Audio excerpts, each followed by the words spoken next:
নিয়েছিলাম পাট শাক। সমর কালকে রাত্রিতে পাট শাক পেয়ে গেছিলো, তাই নিয়ে এসেছিলো। তার সাথে বানিয়েছি ঝিঙে আলু দিয়ে শুকনো শুকনো করে ঝাল সর্ষে বাটা দিয়ে। আর এদিকে আছে মানে মাছের ঝাল করেছে, মাছও শুকনো করেই করেছে, 3 পাশ ছিল।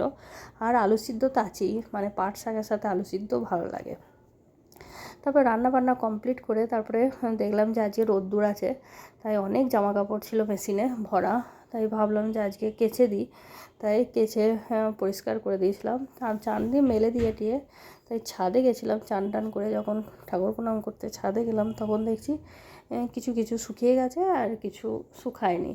যেগুলো মোটা আছে সেগুলো সব উল্টে দিলাম, আর যেগুলো শুকনো ছিল সেগুলো সব শুকনো তুলে নিয়ে চলে এলাম। কারণ হচ্ছে এখন তো আপনারা সবাই জানেন যে কোনো ভরসা নেই যে কখন বৃষ্টি চলে আসবে। রোদ্দুর আছে ঠিকই আছে, বলা যায় না কোথা থেকে মেঘ চলে আসবে, দিয়ে ঝপঝপ করে পড়তে লাগবে, সব জামা কাপড় ভিজে যাবে, আমার কাজও বেড়ে যাবে।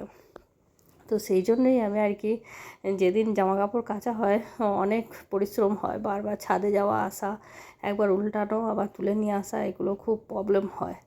তো যদিও এটা করতেই হবে, তাই সেগুলো মানে আমি সব উল্টে পাল্টে দিয়ে নিচেই চলে এলাম। তারপর সায়নকে যখন আনতে যাব তখন আবার তুলে নিয়ে চলে আসবো।